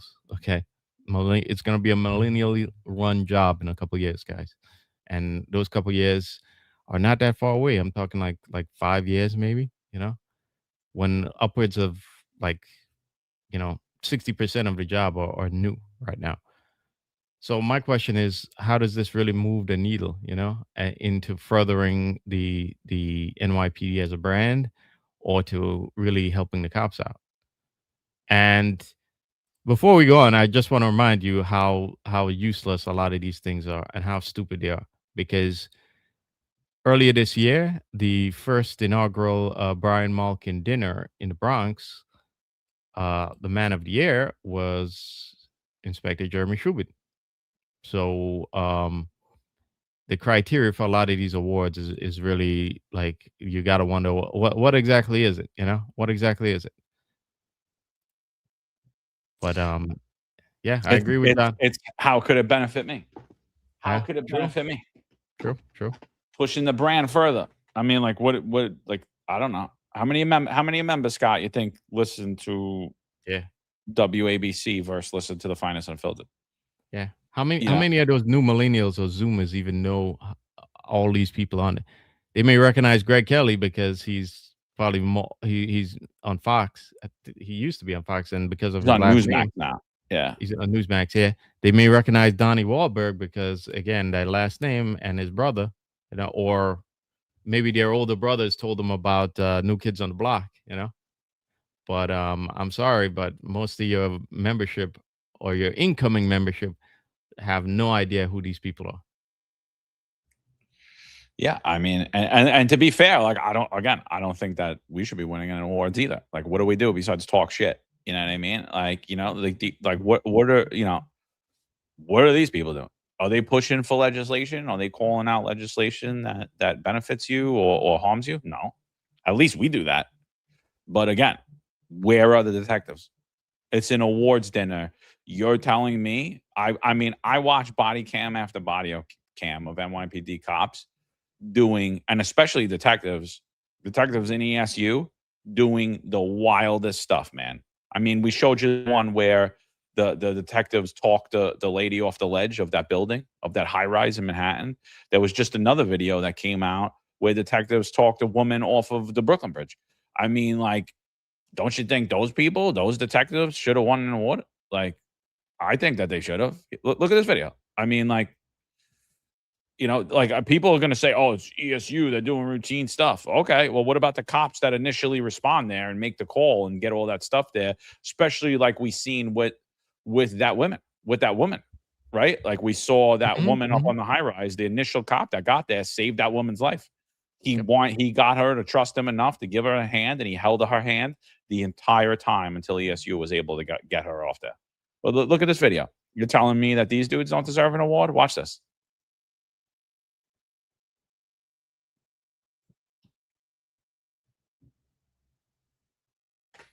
July 8th, 7:38 p.m. See the woman sitting on the cable.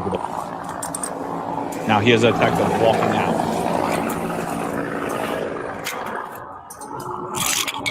You okay? My name is Chris. What's your name? I just want to talk. What's happening today? I want to help you. That's why I'm up here right now. I genuinely care. I do. It's a permanent solution to a temporary problem. It really is. I don't know what you're going through, but I want to understand. We have services we can get you to. The strongest thing you can do right now is accept help. I promise you, that's the strongest thing you can do.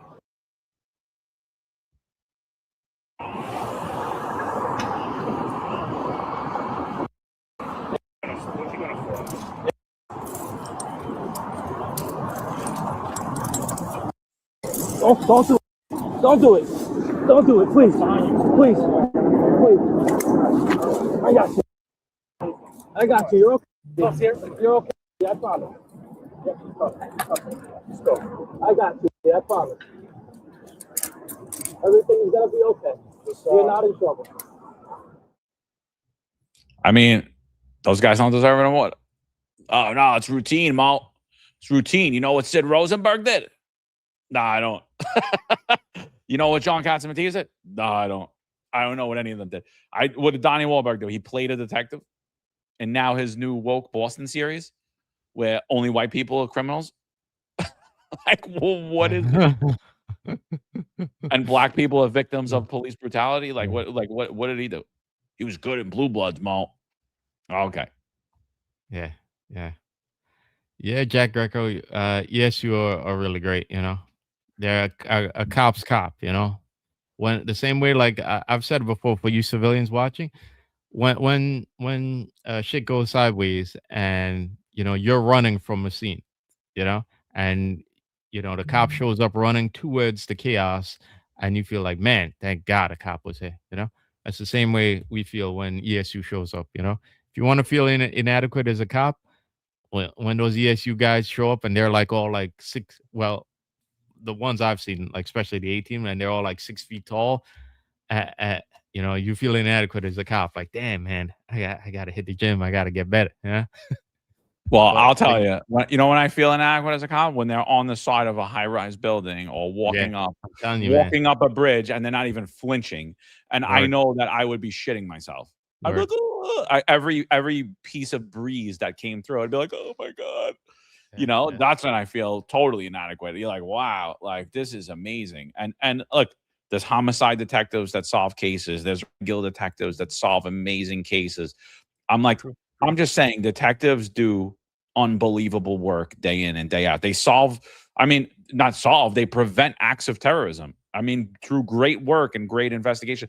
Look at the investigation where they just got the shooter of how quick they got the shooter of. They had no idea who that was. Shot up a park, 4 children hit, 8 people struck. They got him like this. Great, unbelievable work by NYPD detectives. Great, unbelievable work. You know, and it's across the whole spectrum. And you're telling me the only people you could come up with to award is celebrities? True. Yeah. Like I said, keynote speaker. Yeah, most cops aren't going to like to talk. You know, they'll get up there, they'll win their award, they'll walk away. If they do talk, they don't want to do it in camera. They'll talk in the locker room or holding court somewhere else. Probably not going to want to be behind the microphone. So keynote speaker, yeah, but to win these awards, to me, I think it shows exactly what we've been saying. These unions are not out for you; they're out for their best interests, and that's it. So I really got nothing else on that. I just think it's disgraceful. Yep. Yeah, you're right. Yeah, shout out to ESU. You know, if you're in the FIO's office and you gotta call ESU to do your warrant, you better have some donuts and coffee and some bagels in the morning, okay? Because you're really doing them a disservice. Even though they're not going to eat it, it's the gesture, okay? Take care of those guys. And shout out to the detectives out there, you know? Detectives do hard work every day, and then most of them go unsung, you know? So the like we've said here, you know, the union won't recognize you, the job doesn't recognize you, but, you know, the job still gets done by detectives out there. So, yeah, it's stop the nonsense. And I didn't say that. I'm trying to say I'm telling guys to stay home and not pick up girls. No. So if you're married with kids, stay home. Yeah, absolutely. You know, if you're single, go out. Just don't use your position as a member of the NYPD to find girls. Tell girls you're a dog walker to the stars. You know, like that's what I'm saying. Don't put yourself in a bad situation. You know, yeah. Don't end your career.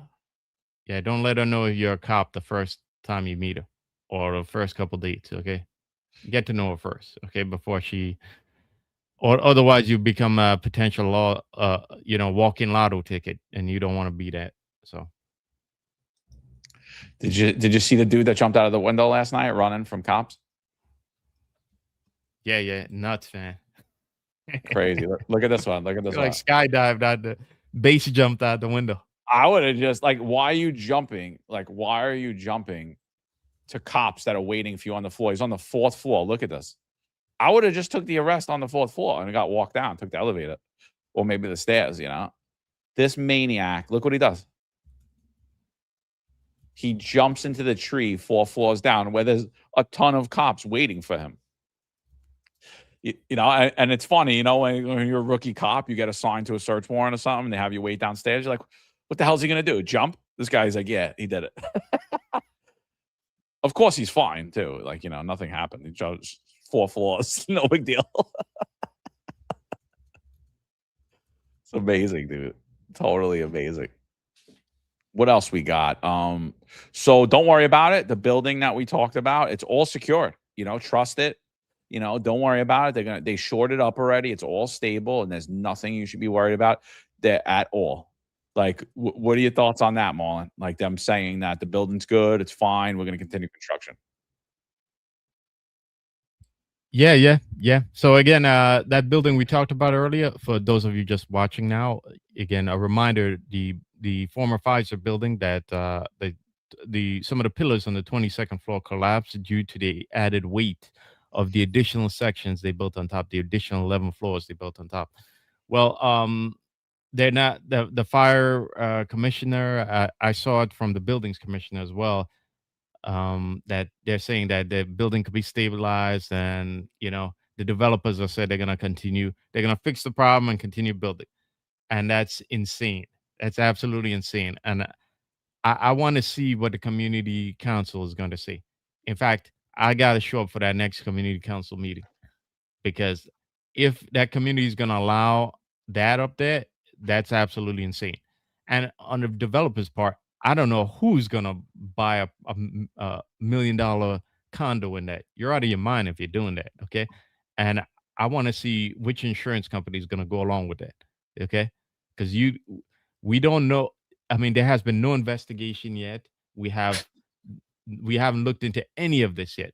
We don't know if the people who are going to be okaying those changes are the same people who okayed, who had oversight on this prior to the collapse. And we're saying we're just going to go forward like nothing ever happened. That's absolutely insane. Absolutely insane. And I hope there's some lawsuits coming before this. And I cannot see the insurance companies going along with this. I'm sorry. If I'm an insurer on that, I want no part of this, because if that collapses, then, you know, you're up shit's creek. You know, there's just too much liability involved for the insurers to have a part in this. Look at this. Look what they did. They just put braces on there. Yeah. I mean, and they're like, yeah, no, it's good now. It's good now. Right now, what are you gonna do? Just cover everything up? You're gonna cover the beams up? You're gonna cover all it up? Like, I don't know, dude. I don't know, but it doesn't sound right to me. I don't know. I'm not a big fan. Yeah. No, not at all. Not at all, bro. That looks like they want to plaster over it and let it be somebody else's problems, like maybe a couple years down the road from now. And keep in mind also, remember, we had a couple earthquakes in the city already. We had one maybe was it last year or the year before now in the city? And the city themselves was saying we're sending building inspectors out there to look at some of the damages. So, you know. Yeah, what this do to your earthquake rating or your natural disaster rating? Like, yeah. Can't be you good. have to think about that now. Can't be good. No, you have to think about, even though it's rare, you have to consider it, and especially in light of the damages that are already there. So I think the city, nobody wants to have that come to Jesus moment on that. You know, nobody wants the smoke from it or to have to take the $1 billion loss on the property. But I don't see how we're going to get past this, because that that cannot stay up there. Yeah, so I think last thing for today, got a bunch of calls, texts this week saying that they believe that former NYPD Chief of Department John Schell had received a subpoena. They weren't sure if it was criminal. They weren't sure if it was as a witness. They weren't sure if it was as a subject or it was a witness. I have not seen any proof of that whatsoever. I haven't heard any proof of that whatsoever. I have noticed that he really hasn't been that active on Twitter. He hadn't tweeted for 5 days after July 4th.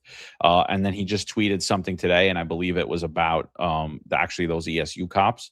So I don't know. He has been eerily silent. And again, I'm not saying that, in fact, that he did. I'm just saying those were rumors. I don't know if he did or if he didn't, but he's been eerily silent on X. Haven't seen a word, not like him unless he's on vacation and he's just not tweeting. I don't know.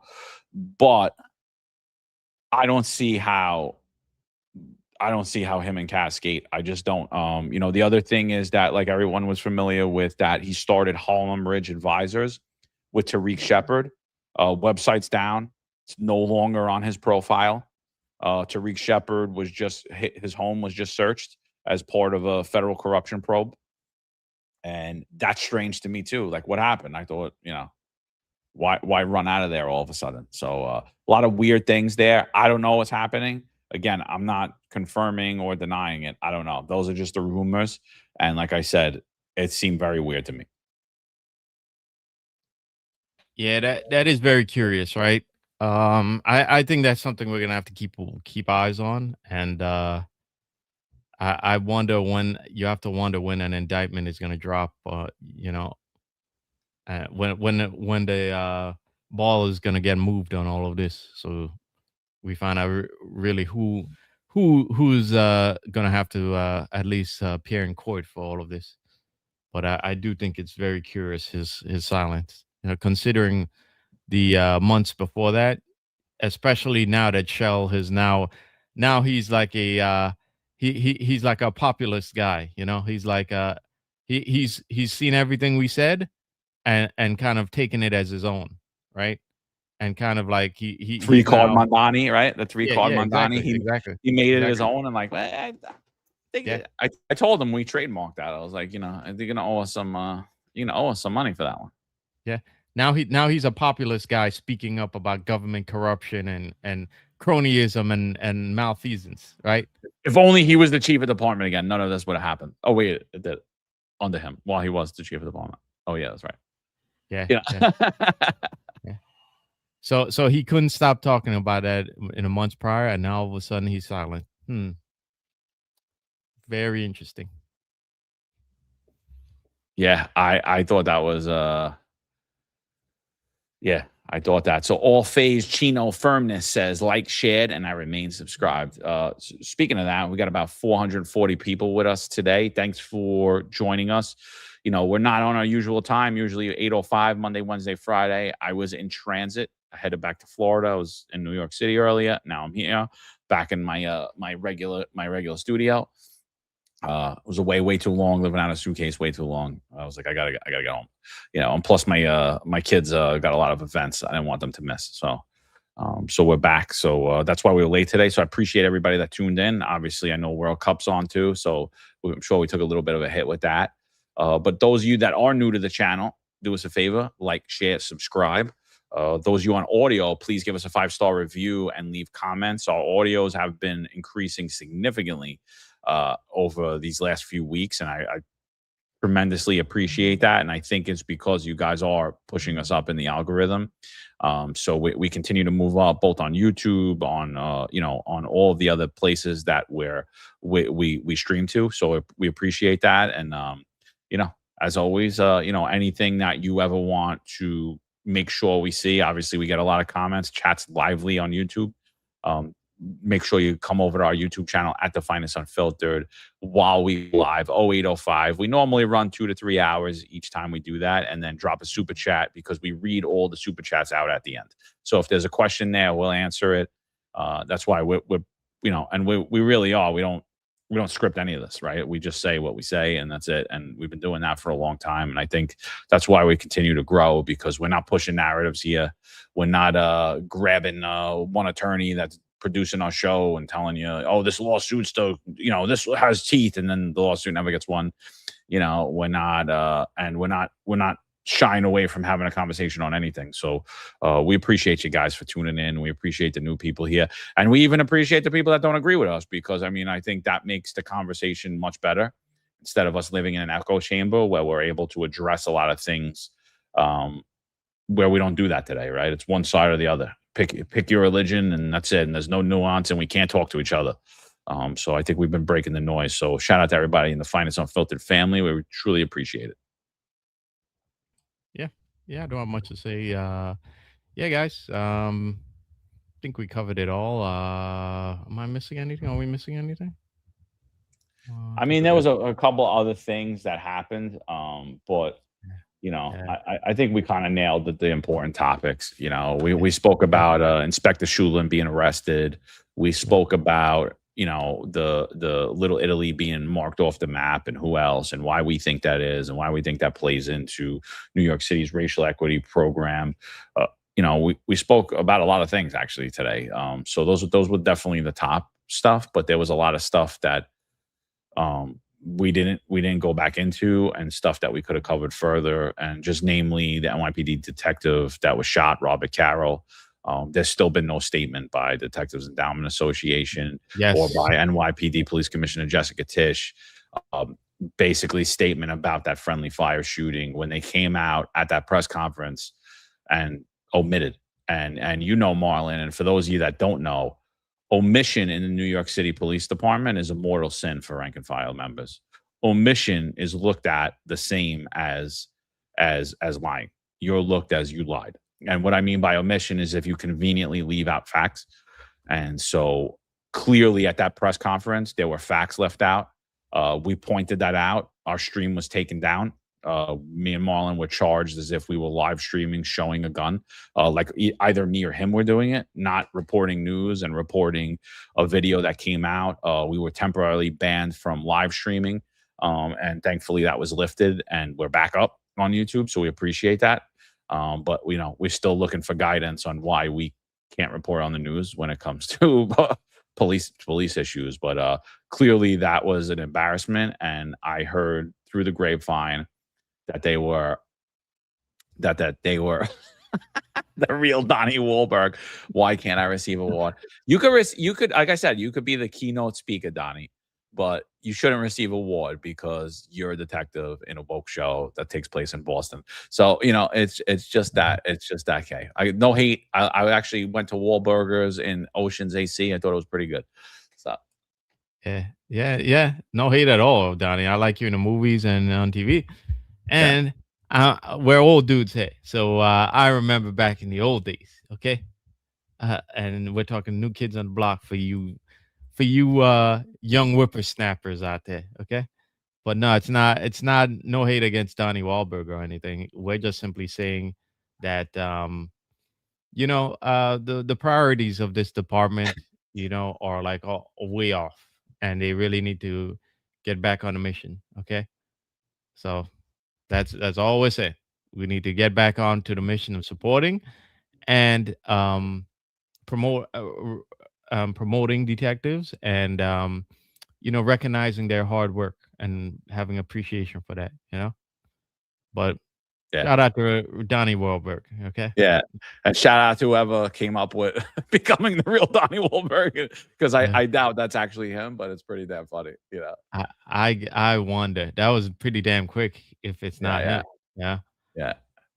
So and again, we weren't knocking anybody on the panel. We're just saying that it should be NYPD detectives. And I think if it was the real Donnie Wahlberg, he would kind of agree with that too.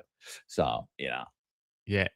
Yes, Chronicles. I'm sorry, but my radio these days doesn't go past like 2004. Okay.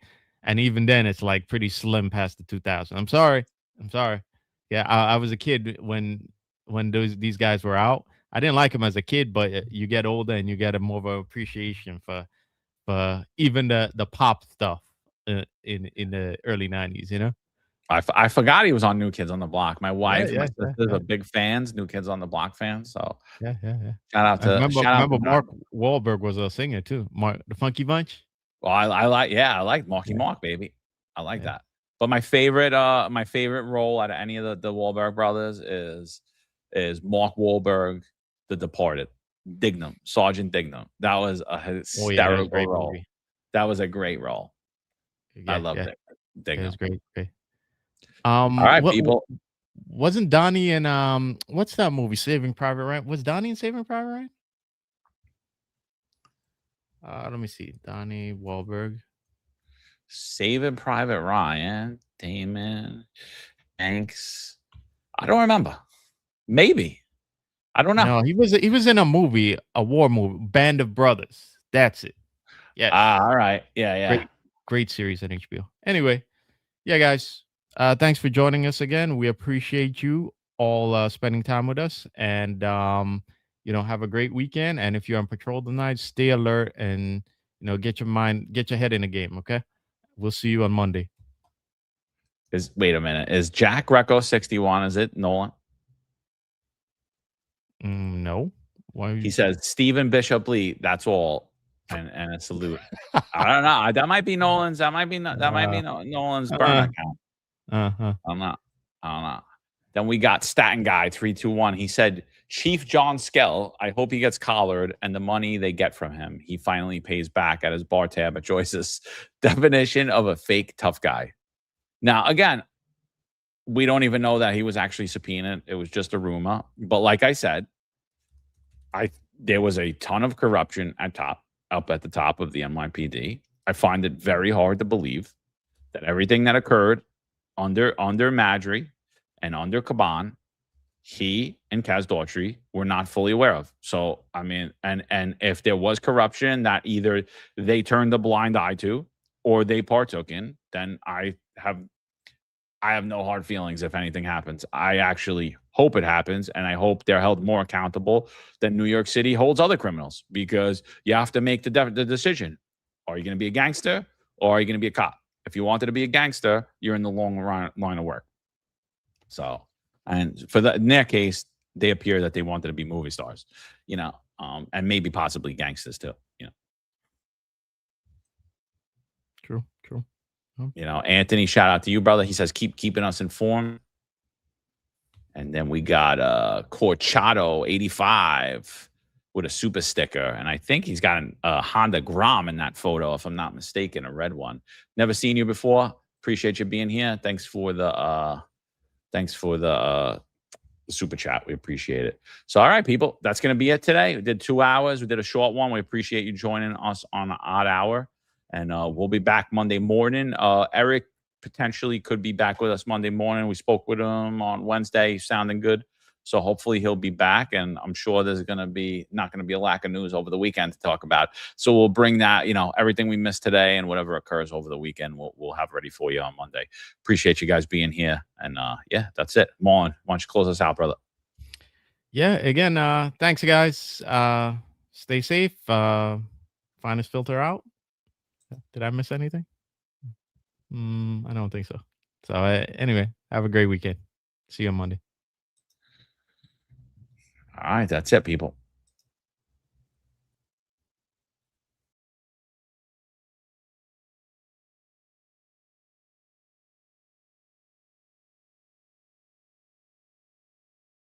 There's a handful of retired officers that don't live in the state that have a lot to say about the dream team, as I like to call it. All of a sudden, they retire and have a master plan on how to fight crime, but nothing to contribute when they were here. They want to come back and be part of the dream team. What can I say?